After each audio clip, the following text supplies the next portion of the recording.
Everybody. Good evening to those watching at home online. A few very dedicated people on Wednesday night online. It's interesting. They always shoot me a text. So if you're watching online, shoot me a text tonight.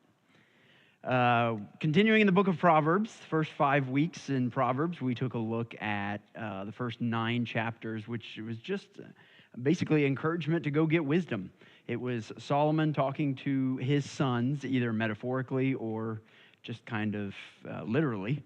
But as we said last week, how many sons did he have? So it might be more of a metaphor that he's just teaching his sons. I thought about this last week. Maybe we have the book of Proverbs because he couldn't get to every single one of them personally, so he had to have it written down and deliver this letter to my sons. But he's telling his sons to go get wisdom, that wisdom is going to make a difference in your life. And so what we see in the book of Proverbs is what we would call a genre of wisdom literature. Collection of Solomon's Proverbs are small pieces of wisdom. We're taking a look at that now. Some of these small pieces of wisdom in different categories. I say this every week, but I feel the need to say it every week. They are not promises, and they're not necessarily commands. Are they good ideas? Absolutely, because this is how God created the world, so you follow this. But they're also not promises. They're general truths.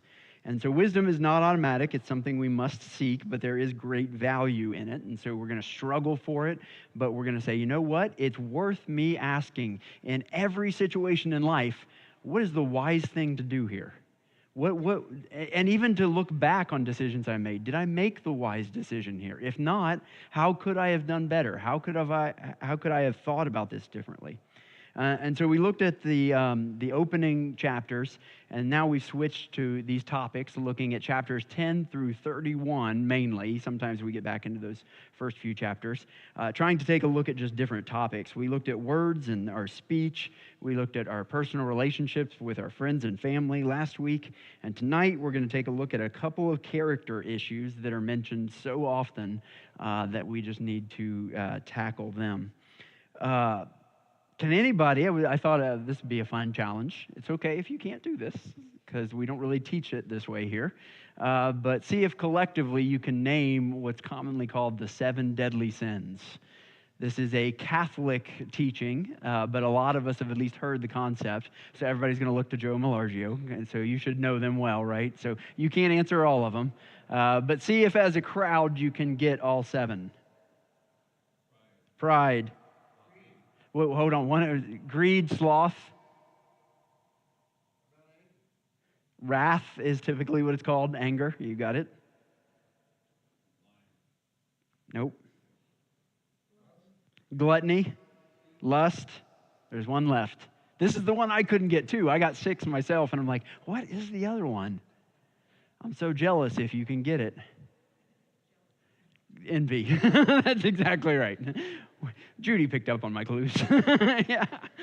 So yes, those are commonly called the 7 deadly sins. It's not necessarily in a scripture list anywhere. I had an argument with a pastor once. I said, no, it's not in there. And he went looking, and he goes, no, I know it's in here.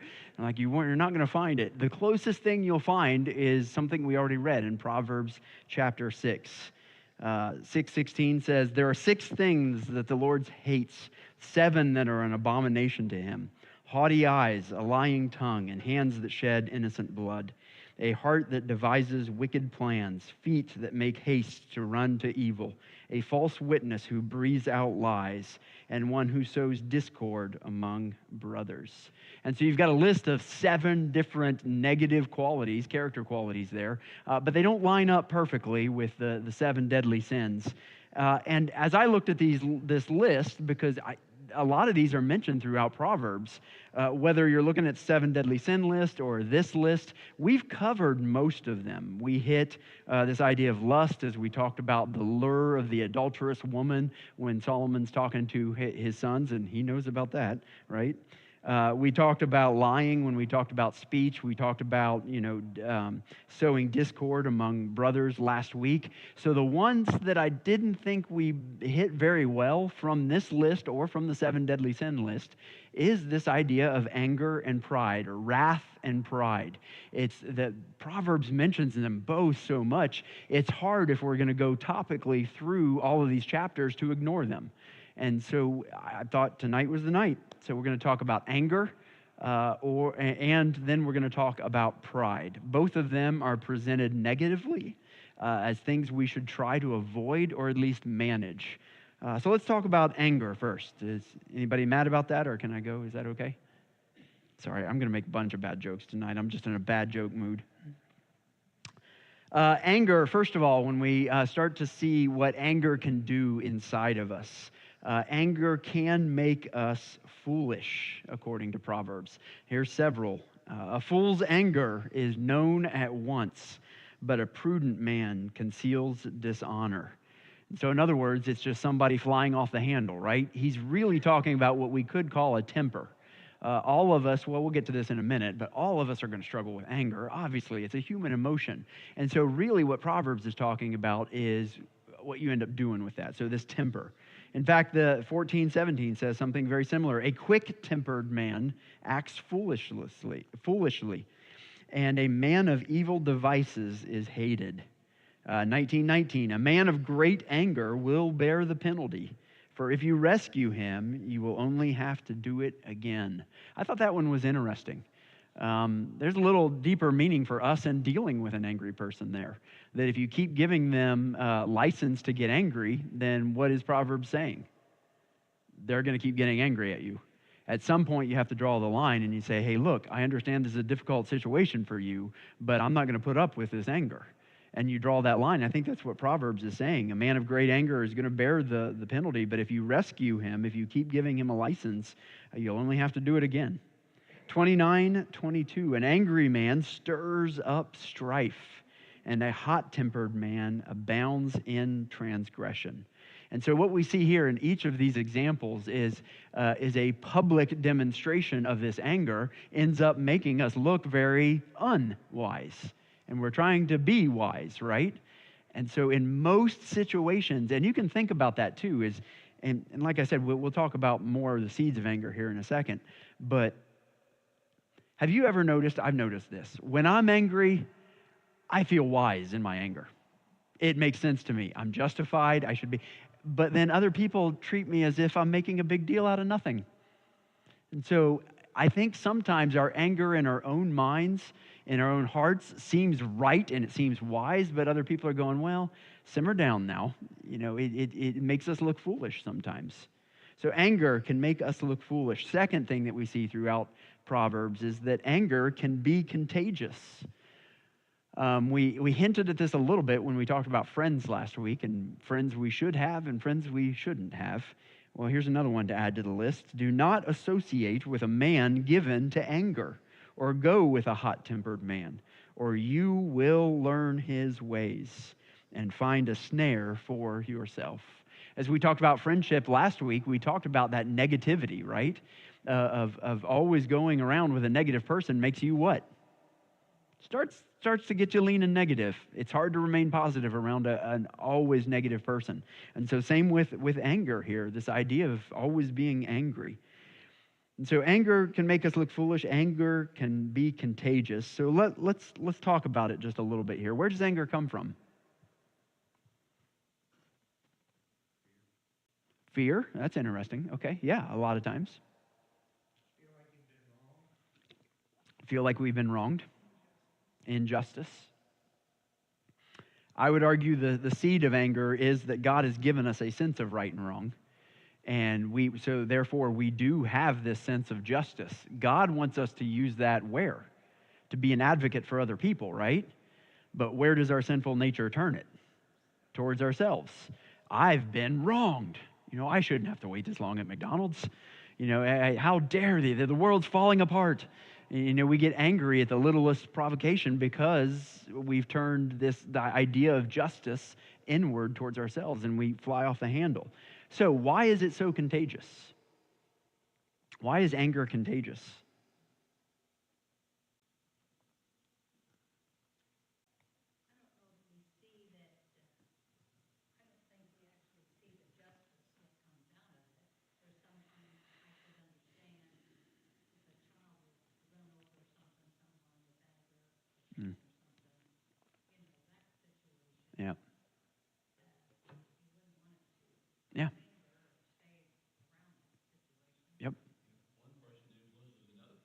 Yeah, just simply because of influence. Yeah, it's that negative emotion idea. Yep. Or are you saying they can influence them to that thought? Sometimes your anger can actually influence somebody towards thinking different, not just the emotion of anger, but convince you that, yeah, I shouldn't go to McDonald's anymore. It is a long wait, something silly like that. Riots are a great example. I never thought about that, but the mob mentality is what we call that, right? That people are just have a seed of anger inside of them already, and then when somebody gives them an excuse to go break windows or to trash the place, I want to take this out. And in a lot of those kinds of riots, a lot of people don't even know why they're there. They're just angry at dad or mom or the school that turned them down or the job that fired them. And they're just looking for, they're not necessarily there for the cause. That's a good point. Good observation. Anger can be contagious. And that riots show that, yeah. Well, that's true too, yeah. And we'll see that later. I mean, you guys have heard this one, so I'm not spoiling anything. A gentle answer turns away wrath, but what does a wrathful answer do? Just stirs it up. Absolutely. So yeah, the anger can be contagious because if somebody's taking it out on you, you immediately jump on the defensive and you're angry too. So it can actually cause it in us. So let me ask you this, is anger always wrong? No. When is it right then? Everybody kind of shook their heads no, so okay, there must be a line then. Where's the line, people? When it's contained. Okay, so it has something to do not with the content of the anger, but the way it's controlling you. Absolutely. I think that is one part of it. Because that's everything Proverbs has said so far, right? Quick-tempered, hot-tempered. It's somebody who immediately flies off the handle and is angry at somebody else. Not just the internal part, but the external. How it's expressed, okay?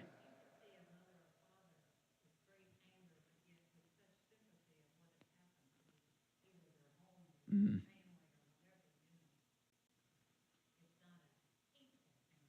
Right, yeah.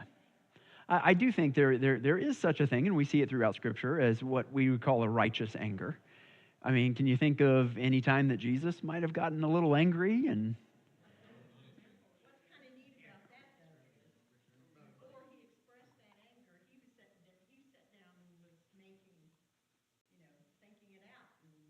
mm, yeah, okay, interesting, yeah.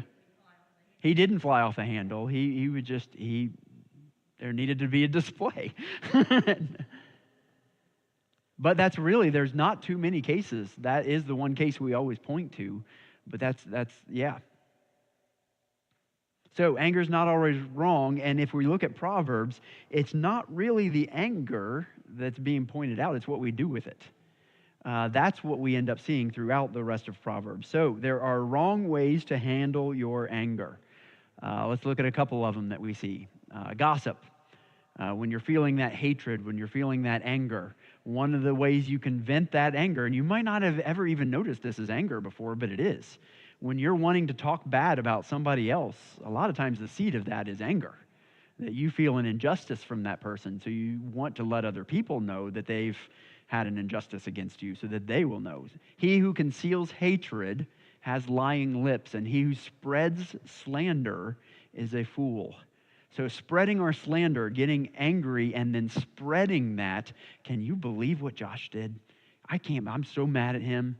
That's a time to stop and say, wait a second, I haven't talked to Josh about this yet.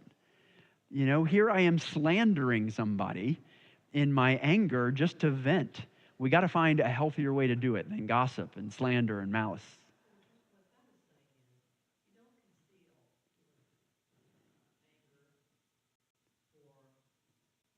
You'd go to that person, yeah.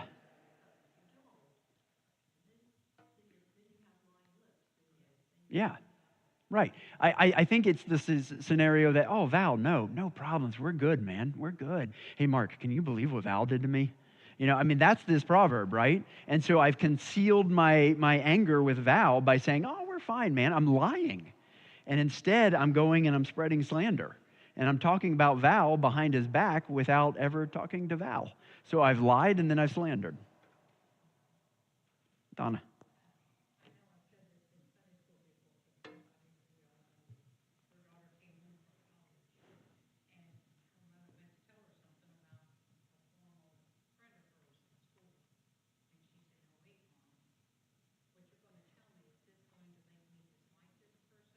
Oh, wow. And so the daughter actually stopped the mom. I'd rather not hear it. Yep. That's very wise for that young lady to say, look, mom, I don't want to hear it if it's going to make me feel bad about this person, because that is slander. There's nothing I can do about it. And so the only reason you're telling me is to make me not like that person. And yeah. Yep. Well, and yeah, sometimes you have a trusted friend that you want to say, and I've done that before. I've gone to a trusted friend and saying, hey, look, I'm going to describe the situation to you, and I want to know if I'm blowing this out of proportion, because it's possible that I am. And a lot of times they say, yeah, I think you're making a bigger deal out of it than you need to. And that's good. That's helpful, but I don't want to slander.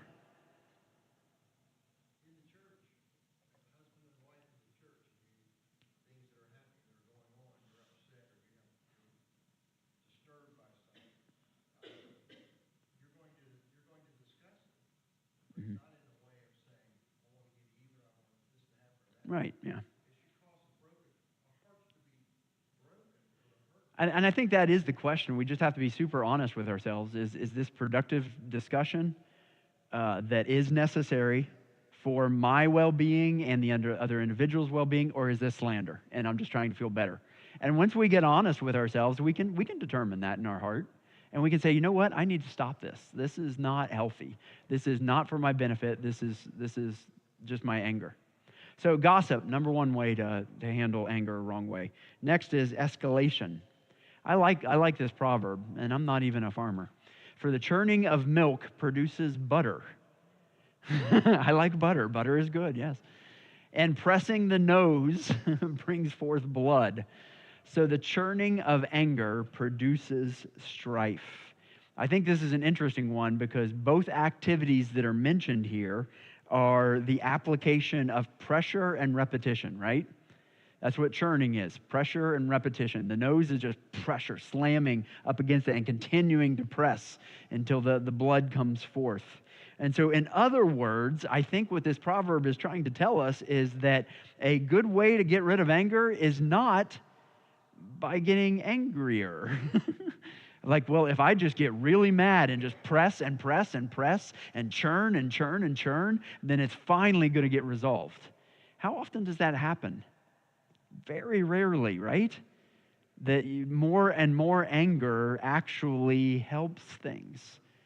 That it ends up hurting you, it ends up hurting other people, you end up saying things that you can't really take back. And so escalation is one of the ways that is inappropriate to handle anger. Another one is revenge. Do not say, I will repay evil. Wait for the Lord, and he will save you. Another one in 24:29, do not say, thus I shall do to him as he has done to me. I will render to the man according to his work. Both of these are telling us pretty much the same thing, right? Don't get back at people. Take that out of your, MO. Never be the person to say, I've got to get even. And I got to tell you, once you let that go in life, I don't know if you guys have had that experience, but when you really let that down and say, I don't have to get even, it does free you quite a bit, doesn't it? It's like, wow, I don't have to carry this load of trying to get even, because what happens if you get even then? They want to get even, and then you want to get even for that, and then see the previous one, escalation. It's not the way to handle anger. So revenge isn't it. Any thoughts on revenge, or anybody you want to get back at that we can help you with? Or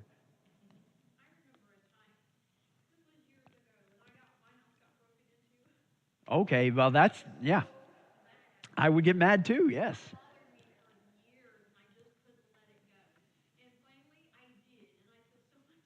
Yeah. Yep. And wanting to bring them to justice. Yeah. And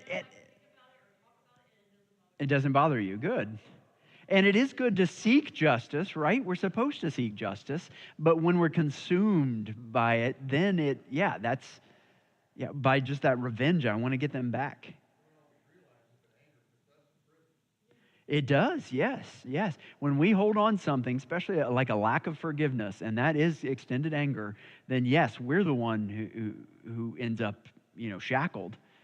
I mean, you guys have experienced that. You go to somebody and you say, hey, look, I've held this against you for years, and I just want to tell you I'm really, and they look at you and go, what are you talking about? What do you mean, what are you talking about? You mean I've thought about this for years and you don't even remember? No. It's like, now I'm really angry.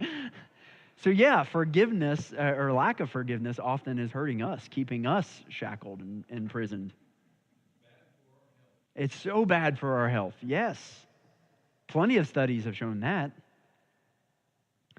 One more way to not handle it. Let's say you're just angry and, well, maybe I'll just butter somebody up. Flattery is an inappropriate way. He who hates disguises it with his lips. This is kind of what we talked about earlier, that idea of lying and then spreading slander. But he lays up deceit in his heart. When he speaks graciously, don't believe him.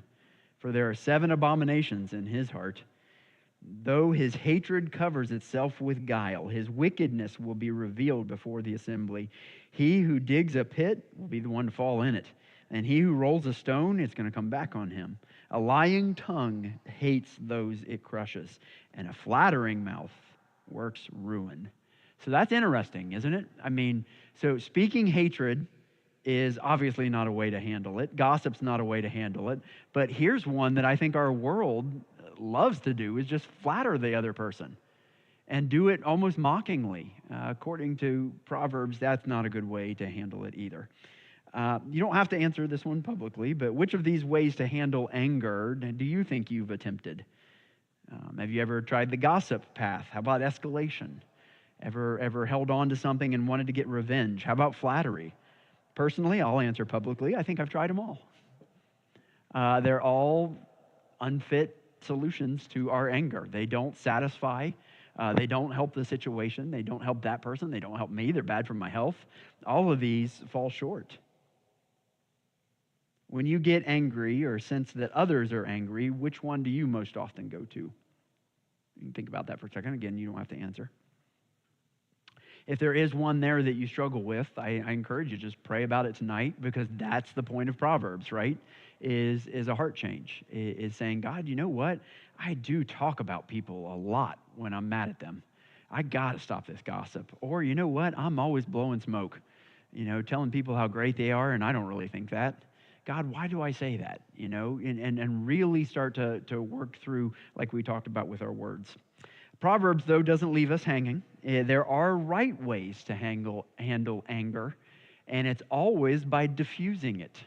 Here's a couple different ways to diffuse anger. So a wise person, someone who's walking in wisdom, is able to actually diffuse anger. One way is kindness. Hatred stirs up strife, but love covers all transgressions.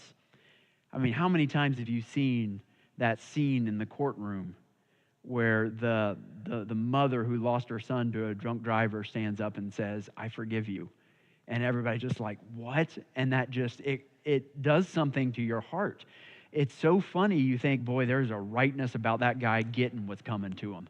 But then the mother stands up and says that, and you go, oh, there's an even deeper rightness about that, about this forgiveness of that. And so you feel hatred, but then you hear somebody else show that kind of love. It's amazing. If your enemy is hungry, give him food to eat. And if he is thirsty, give him water to drink. For you will heap burning coals on his head, and the Lord will reward you. Does that passage sound familiar to anybody? Bonus points if you can tell me what Romans 12, very good. Man, she's on top of it. Romans 12 tells us, Paul just basically quotes this word for word. And he's talking about the environment within the church. And he's saying, hey, don't get even. Don't worry about getting revenge. And then he goes on to say, if your enemy's hungry, and that's why he's not necessarily talking about enemies you have in your church and stuff like that in Romans 12. He's talking about just live with wisdom. That this is the way to handle your anger, is to treat it with kindness. If you're angry with somebody and they have a need, maybe God has put you in their life to help supply that need. It's kind of hard for us to think about that way, right? But if they're hungry, if they're thirsty, maybe we're in their lives for that. So kindness is one way. Gentleness is another. A gentle answer turns away wrath, a harsh word stirs up anger. That's what we were referencing earlier. That why one of the reasons anger is contagious. If anger is met with anger, then it breeds more anger. But if anger is met with gentleness, then all of a sudden it de-escalates the situation. It diffuses the anger. A hot-tempered man stirs up strife, but the slow to anger calms a dispute. So once again there, you see really it's the external expression of this anger, right?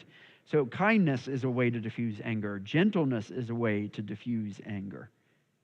Let's look at one more. Patience. I feel like somebody else should come up and teach this portion because I don't feel qualified to do so. I don't know if you struggle with this one, but this is basically the idea of patience is not getting angry in the first place, is not allowing the little situations in life to drive you out of control and get that anger. Maybe you're good at controlling that anger, but what if you could just have patience and not get angry in the first place for stuff that doesn't matter? A man's discretion makes him slow to anger, and it is his glory to overlook a transgression. Wow, I mean, chew on that one for a while. That's, overlook a transgression. No, I'm not doing that. I'll hold it against you for a few minutes and then I'll get over it, but I want to at least have those few minutes. What if we just didn't get angry in the first place? That's this idea of patience. Scorners set a city aflame, but wise men turn away anger. I heard it said once, I probably heard it from John Maxwell in a leadership study. So he's specifically talking about leaders, so he probably borrowed it from somewhere else. So let's say Christians in this case, okay? People who are God followers arrive at a fire with two buckets. One of them is water and one of them is gasoline. And it's your choice which one you're going to pour onto that fire. And we have that happen all the time, right? Somebody in our life is blown up in anger. And boy, the temptation is to say, I'm going to watch this burn. And just throw that gas and we just get angry back on it and that just breeds more. But what if we regularly became peacemakers as Christ followers to say, you know what? I'm going to, as much as I possibly can, be a person of peace. To bring that bucket of water and calm down the situation and hear from somebody, okay, what's got you upset? And then honestly talk to them. I think that's the wise way to handle anger, right? So out of these positive paths, we mentioned kindness, gentleness, patience. All of them are the bucket of water versus the gossip and the slander and even the flattery of gasoline, you know. These buckets of water, which one is easiest for you guys? Which path do you think is easiest to follow? Now you can comment publicly because it doesn't make you look bad, right? Any of them you found over the years?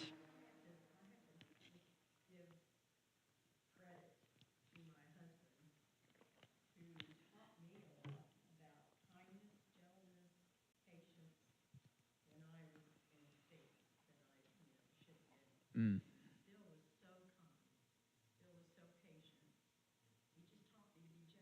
Mm.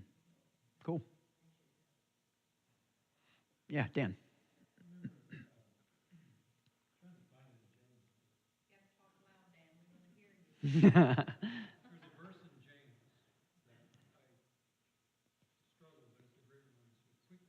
Yeah, it'd be the middle of chapter 1 there, about 1:12. Yeah.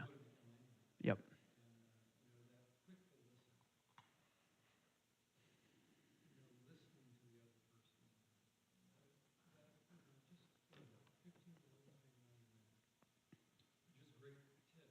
Yep. I would argue that James is like a New Testament book of wisdom. And a lot of what James writes is in the genre of wisdom. So Dan's quoting from the first chapter there in James about being quick to listen, slow to speak, and slow to get angry. And you guys have heard me say it before. Another place that you may have learned that, if you ever read Stephen Covey's 7 Habits of Highly Effective People, one of his 7 habits, he pretty much stole from Proverbs and James. And he said, seek first to understand, then to be understood. So often we try to immediately make somebody else understand our point of view. He's saying highly effective people stop, and they listen. They're slow to speak, they're slow to get angry, and they listen to the other person, and they seek to understand. They ask questions. So this is how you feel? Okay. And then it's your turn to be understood. And I think that's great advice. It's straight from the Bible. It's straight from... That's why God gave us 2 ears and 1 mouth. Yep. That's grandparent wisdom right there. Dan?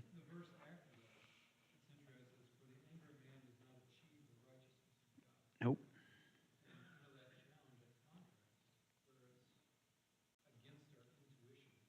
Yeah. We want justice. We want that righteousness. But yeah, James is saying that your anger is not getting it there. The anger of man does not achieve the righteousness of God. It's not going to work. So yeah, that's so hard. So hard.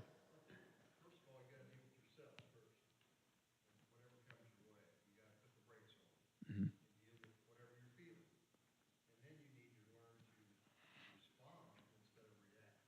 That's a good contrast too. If you guys have never heard that, is am I a reactor or am I a responder? Reactor is emotional, immediate, right away.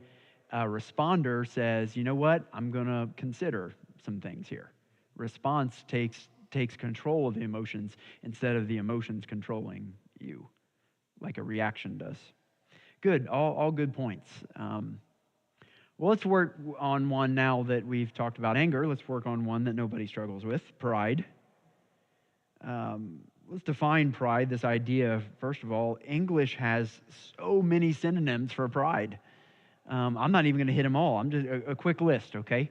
In alphabetical order. Arrogance, insolence, haughtiness. Well, that's not alphabetical order. I lied. Scoffing, conceited, overconfident, boastful, big-headed, braggadocious, full of himself, egotism, narcissism, ostentatious, superiority, smug, putting on airs, pretentious, swagger, etc., etc. I mean, we have so many words for pride because there's so many different little parts of it. We can say, and then when we look in Proverbs, there's actually several different words in Proverbs used for pride. In general, they all mean one basic thing: thinking more of myself than I ought to. That's really what pride is. It's all about me, yes. It's either thinking of myself more than I should or thinking of myself more than I should. Does that make sense? So I'm thinking too often of myself. I've become self-centered. I'm prideful. Or I think I'm all that. I might not think about myself all that much, but when I do, I'm elevating myself much higher than I actually am. Both can fall into that category of pride. The worst case scenario, if you keep working on pride, you end up replacing God in your life. And that's where we get into those dangerous areas of independence from God. We get so proud of ourselves, so prideful that, hey, I can handle this, I got this, that we don't need God anymore. So we think. So here's a couple of thoughts on pride. Yeah, go ahead, Dan.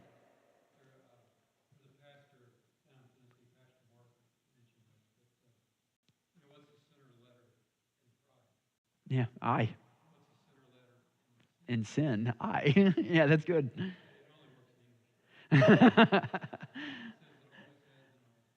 Mm. That's good. That's a fun thing to remember. If you didn't hear Dan, he said the middle letter of pride is what? I. The middle letter of sin is I. Both of them are about, being self-centered. So different ways to be prideful, thinking of I am of more value than I am, being overconfident in my abilities, or even a lot of times what pride ends up doing is we put others down simply because we don't feel that good about ourselves. And at that time, we can't elevate ourselves. We're feeling undervalued. And so what do we do to make ourselves feel better? Well, I still want to be the top dog, so I'm going to start putting other people down. And so you see, that's pride as well. First thing we see in Proverbs, pride is sin. Haughty eyes and a proud heart, the lamp of the wicked is sin. That's a fun metaphor, isn't it? The lamp of the wicked is pride. Proud, haughty, scoffer are his names, who acts with insolent pride. Do you see a man wise in his own eyes?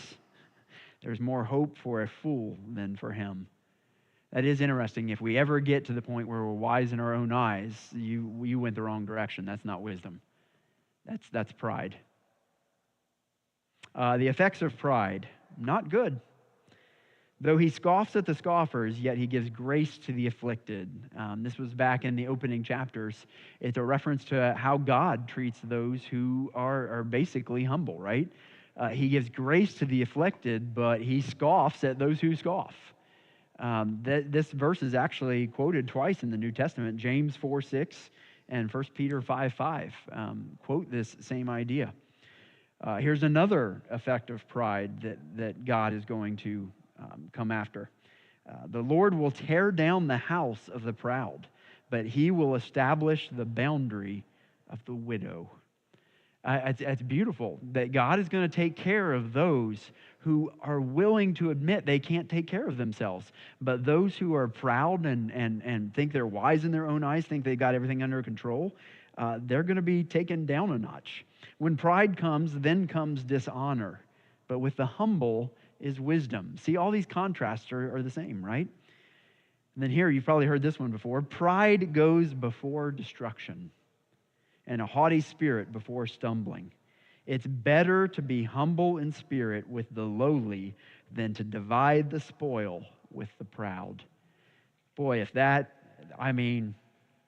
we're doing great at that in 21st century America, aren't we? We prefer the company of the humble and the lowly. We don't want no, we're terrible at this. We're absolutely awful at this. Is there a difference then? I asked, is anger ever right? Let's ask that about pride. Is there a pride that is righteous? Is there a line there somewhere? Any thoughts? I think when you have a trade or something like that, you're very good at it, and you're proud of your workmanship. Mm-hmm. There's nothing wrong with having pride. No, pride in your workmanship. I think that's totally acceptable. In fact, I don't like when people say they're not very good at something that they're good at. I want to tell them, that's just false humility, and that's a version of pride. When you're. When in life have you felt sinful pride? You don't have to necessarily answer this out loud, but I do want you to answer in your heart. When have you felt this type of sinful pride? Have you experienced these effects as a result?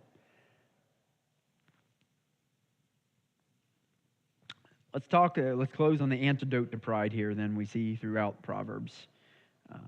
Before destruction, the heart of a man is haughty, but humility goes before honor. We keep getting the same contrast, don't we? A man's pride will bring him low, but a humble spirit will obtain honor. This is one of the most fantastic, ironic twists in all of wisdom literature and everything that we've got in Scripture. I just love this. The fact that humility ultimately elevates us and pride ultimately brings us down. Anybody else find that just delightfully, beautifully ironic? That naturally we think, if I build myself up, others are going to think better of me. But it's the exact opposite. If I'm not worried about myself and I'm constantly focused on other people, and that's what humility is, right? I'm focused on God. I'm humble. I'm not worried about, where I stack up against other people, and I'm living with humility. That actually is a path upward. People are going to think more of you if you're humble. But if you always go around proud, the type of people. You can think of both those sets of people in your mind. No names. But if you think of somebody who's always acting proud, you ultimately think, I don't want to be around that person. I hate they're so arrogant. And in their mind, they think you think a lot of them. And yet you think lowly of them. But the opposite is true. If you can also think of somebody who's incredibly humble. And you think, I just think so much of that person. And it's because they never talk about themselves. They never build themselves up. I don't know if you noticed this, but the same is true for you. It's a beautiful irony. Why is this so hard to learn?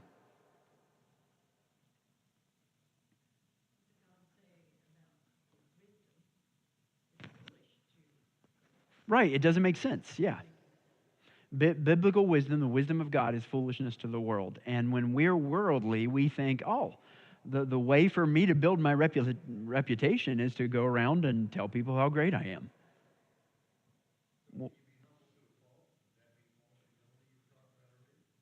I, I, I don't think you can be humble to a fault if it's real humility, right?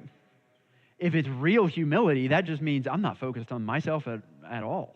I mean, I guess there is a certain point where maybe not spiritually, not spiritually. I mean, maybe physically or something like that, you can get to the point where you're so worried about other people's needs that you're not looking after your own kind of thing, and you get out of balance that way. I think that happens in a lot of, it's called compassion fatigue in a lot of social workers and people who have to deal with folks that have a lot of needs. You can actually get out of balance there, but I don't think spiritually you ever can. I think to say God is everything and I am nothing, but I am everything in God. I can, that I think that's what God has taught us, right? All right, let's look at 3 ways to get that humility. Number 1, fear of the Lord. The reward of humility and the fear of the Lord are riches, honor, and life. So how do we get humility? Step 1 is to recognize who God is and who we're not. The fear of the Lord is the instruction for wisdom. And before honor comes humility. So we've already seen that the fear of the Lord is the beginning of wisdom. We saw that in the opening chapters. So here in both of these Proverbs, it's being very tightly connected with this idea of humility. That's part of fearing the Lord, is a recognition that He is God and I am not, and recognizing the proper order there. Second is to stop boasting. If you have been foolish in exalting yourself, or if you have plotted evil, put your hand on your mouth. That's a fun one. Just shut up, in other words. Just stop. Stop building yourself up all the time. I mean, that's basically what's being said there. Put your hand on your mouth. Then finally, so fear the Lord, stop boasting, and then we've already discussed this one. Listen to others. Dan brought this up with this idea of being slow to speak and slow to get angry. James immediately ties with being quick to listen. That's the alternative. And so learn to listen to others. Through insolence comes nothing but strife, but wisdom is with those who receive counsel. So actually asking for wisdom, listening to other people, listening to their views. And so, I mean, if I had to make a youth group summary of this, I would say fear God, shut up, and listen. That's the 3 points towards humility and getting the wisdom that comes from humility, is to fear God, shut up, and listen. And that's pretty much what James tells us in chapter 1, isn't it? That exact same thing is to be slow to speak, slow to get angry, be quick to listen, and recognize that your desire for righteousness, your anger, does not bring about the righteousness of God, because you're not God. So leave it up to Him. Amen? Any other thoughts on pride? Well, I want to point out how great I am because we got done 2 minutes early, so I'm going to boast a little because that never happens. Val, you're going to make me go over 7:30, aren't you? Yeah. Take me down a peg.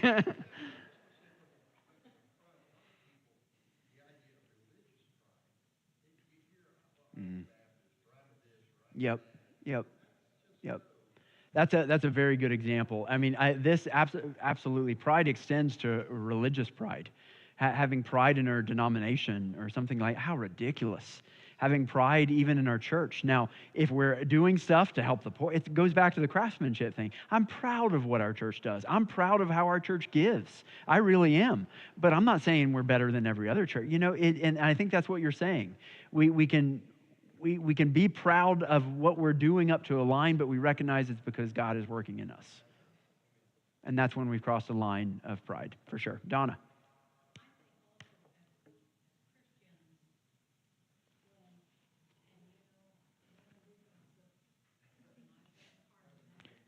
The dirty little secret, Donna, is men do too. It's not just women.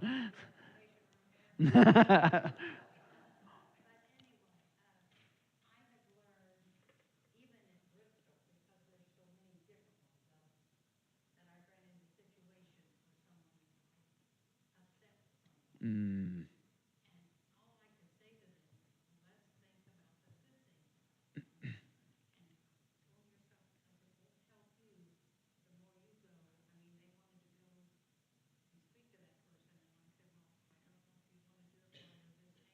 Yeah. Given that, yeah, that's good advice. Yeah.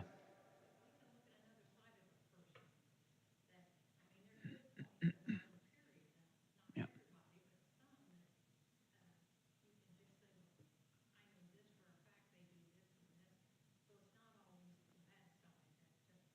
Yeah.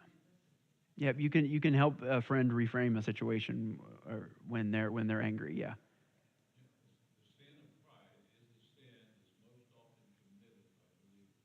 Mm. The sin of pride is the sin that's most often committed by believers. Yep. I think that is true.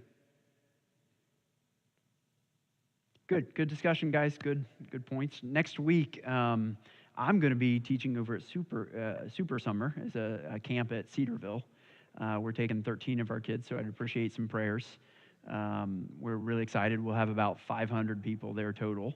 And I get to teach those who are coming out of their junior year of high school, and we're talking apologetics type stuff. You know, you've been created with a purpose. There is such a thing as morality. There is an afterlife, those sorts of things. So it's a really great discussion. So I'd appreciate your prayers for all of us going. And Mr. Gary Toller will be teaching in here on money, money, money, money. Because Proverbs mentions it once or twice. Once or twice. So he likes talking about money. I don't think he has that much, but he likes talking about it. So us adults, so me, Everett, Anya, and Vicky Tarleton are all doing different things as adults there. We leave on Monday, and then the kids join us on Tuesday over there. Yep. All right, let's close in a word of prayer. Be gone all week, yeah. Be back Saturday afternoon, I think. God, thank you so much for our time together this evening, and once again, just hanging out in Proverbs. Just taking a look at wisdom, the way you've created our world to work. And my gosh, if we could just get this when we were young, and I think that's why Solomon said, if you could get wisdom as a young person, then you've got a great life ahead. But even those of us who are middle-aged or a little older, I pray that you would still continue to show us we haven't arrived and we can change. And maybe even some of us struggle a little bit with anger or with pride. I pray that you would show us that first and then help us to wrestle with it, to deal with it, to understand how to make that change by letting you change us. So point out times of anger and pride in us this week, along with any other sin, and help us to give it over to you because we need you. We know that. It's in Jesus' name we pray. Amen. God bless. Have a great rest of your week.